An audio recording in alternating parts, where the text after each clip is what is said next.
ఉగ్రవాదాన్ని పెకిలించి వేస్తాం. ఆపరేషన్ సింధూర్ ఇంకా పూర్తి కాలేదు. ఈ నెల 17న ట్యాంకు బండులో తిరంగా ర్యాలీ. ప్రతి ఒక్కరూ రాజకీయాలకు అతీతంగా పాల్గొనాలి. కిషన్ రెడ్డి. మన ఆత్మాభిమానాన్ని కాంగ్రెస్ తాకట్టు పెట్టింది. విదేశీ వనితల కాళ్లను కడిగించడం అహంకారానికి నిదర్శనమని ఫైర్. సమ్మక్క సారలమ్మ పుట్టిన గడ్డపై మహిళలకు అత్యంత తీవ్రమైన అవమానం జరిగిందని కేంద్ర మంత్రి కిషన్ రెడ్డి రాష్ట్ర ప్రభుత్వంపై మండిపడ్డారు. ప్రపంచ దేశాల ముందు తెలంగాణ ఆత్మగౌరవాన్ని పెంచాల్సింది పోయి వారి ముందు మన ఆత్మాభిమానాన్ని తాకట్టు పెట్టేట్లుగా కాంగ్రెస్ ప్రభుత్వం వ్యవహరించడం సిగ్గుచేటు అన్నారు. ఇంకా విదేశీ వనితల కాళ్లను తెలంగాణ మహిళలతో దళిత గిరిజన యువతులతో కడిగించడం రేవంత్ రెడ్డి ప్రభుత్వం అహంకారానికి నిదర్శనమని మండిపడ్డారు.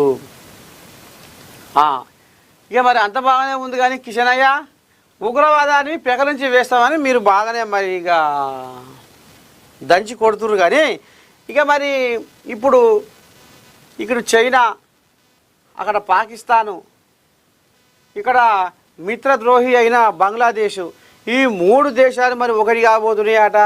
రేపు మరి భారత్ను ఇంకేమో చేద్దామని అనుకుంటున్నాయట. ఇక గీ నీళ్ళు కడుక్కునుడు ఏంది, గీ నీళ్ళ కథ ఏంది, గీ కాలు కడుక్కుడు కథ ఏంది. కానీ ముందుగా నువ్వు ఆ కథ చూడు.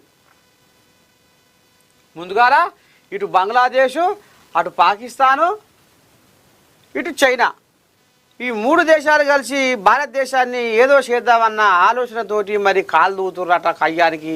మరి రేపు ఏం జరగబోతుంది, ఏంది ఏం కథ అనేది ముందుగా మీరు దాని మీద పసిగట్టి దాని మీద సోయి పెట్టి మరి జర్ర భారత్ను కాపాడే దిశగా మీరు అడుగులు వేయాలి.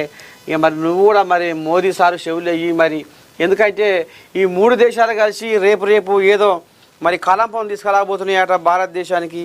ఏదో మరి జర్ర మీరు పసిగట్టి ముందస్తు జాగ్రత్తగా ఉంచాలి, జనాల అలర్ట్ చేయాలని నేను కోరుకుంటుంది. ఎందుకంటే రాబోయే రోజుల్లో ఇప్పటికే పాకిస్తాన్ తోని కథ ఏం నడుస్తుంది, ఏంది ఏం కథ అనేది పిచ్చ కొంచెం కూతగనం అన్నట్టు మరి పాకిస్తాన్ ఇప్పటికే